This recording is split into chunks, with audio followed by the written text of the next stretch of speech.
my friends, so in order to make this Halloween wreath, first you're going to need this wreath ring. Now all of these items came from the Dollar Tree. And hopefully they have some of these left. This was the last one at my Dollar Tree, but it's a nice big ring. And I love this bow. I was going to make my own bow, but I saw this and I just love the polka dots and the colors that were in here.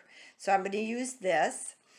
And I wanted, of course, to cover the ring.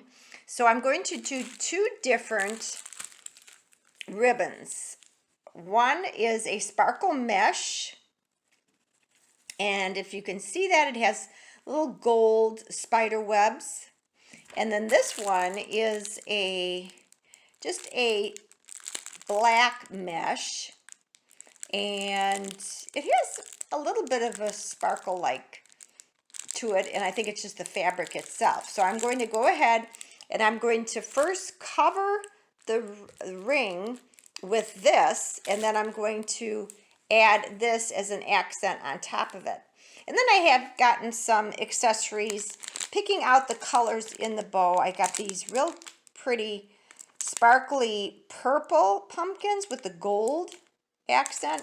And then I got these spiders that pick up the color in the ribbon, that same color. I might go back to Dollar Tree and they actually had the glitter orange pumpkins that would pick up the orange here in the ribbon too. So I may go back once I finish it and see if it needs any extra touches. So let's get started with the mesh first and putting that on the ring. Okay, so I just started to work with the first roll of mesh, the black mesh, and it's very, very fine. As you can see, it's very see-through. So I'm going to have to do a lot of wrapping around to be able to cover this ring. So I will continue to do that. I just wanted to show you, if you use this same mesh fabric, you're going to have to pull it as you roll it around the ring, because you don't want any slack in between the ring and the fabric. So you want to roll it around and then pull on it so that it makes a nice snug fit over the ring. Okay, so I got 3/4 of the way done with the black mesh, and I realized I don't have enough to cover it the way I want to. So I'm going to have to take a quick run back to Dollar Tree, but that's okay because I will get the orange pumpkins because I think it really is going to need that to bring out the orange in this ribbon. So I'm going to run quick and I'll be back. Everyone, I'm back from Dollar Tree, and they did have my orange pumpkins. And look at how cute they are, and they actually have the polka dots, so that kind of goes with the theme here. And I did find more of the tulle. So I'm going to keep continuing to use this and wrap it around, and then we will wrap the spider web tulle.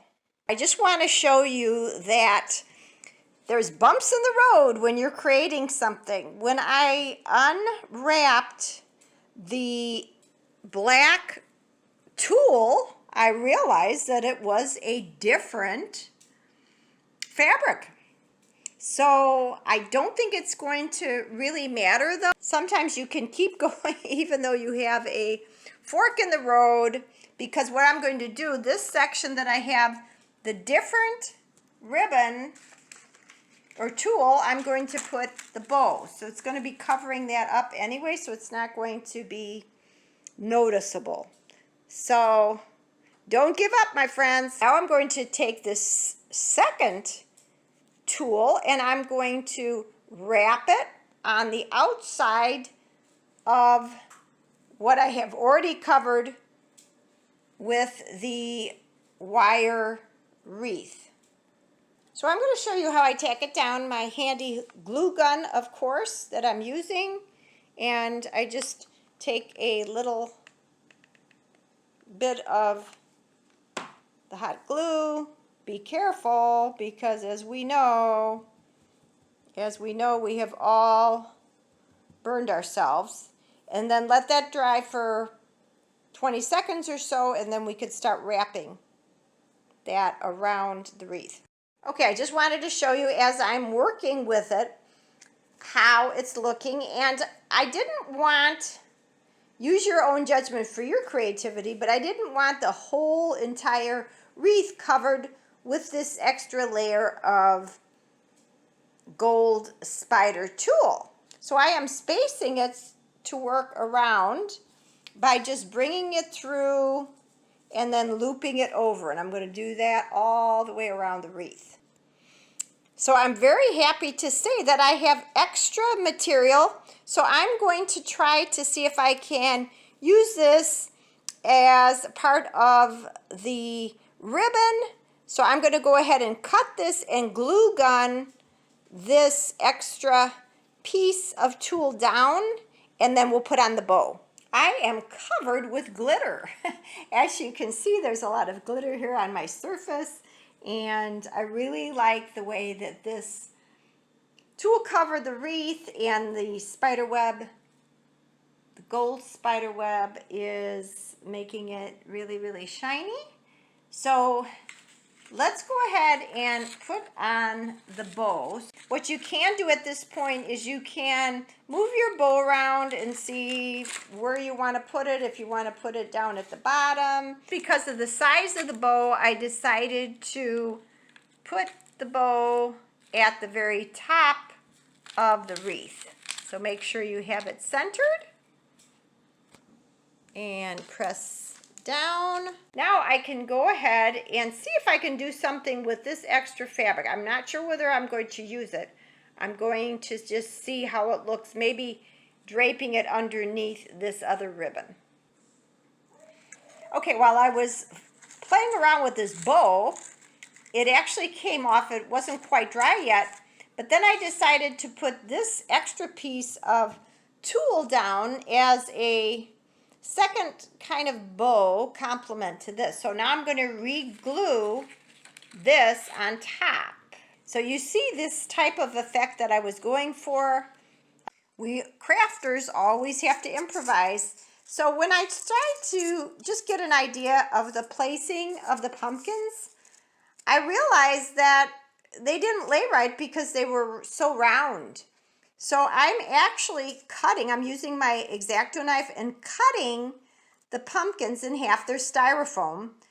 And then I'm going to try to place it and see how does it look when they're cut in half. Will they fit any better on the wreath? We'll see. Okay, that worked real well. It wasn't that hard to cut it in half. You can cut, just be careful with the X-Acto knife. And then we can place the pumpkins down. Looks very good. I've halved the pumpkins and I'm placing them around, and I think I'm going to put this one right underneath the bow for an added sparkle, and I'm going to glue gun all of these accessories on the wreath, and then we'll hang it up. There you have it, my friends. Go ahead and be inspired and create something beautiful for your home. God bless. Peace and love.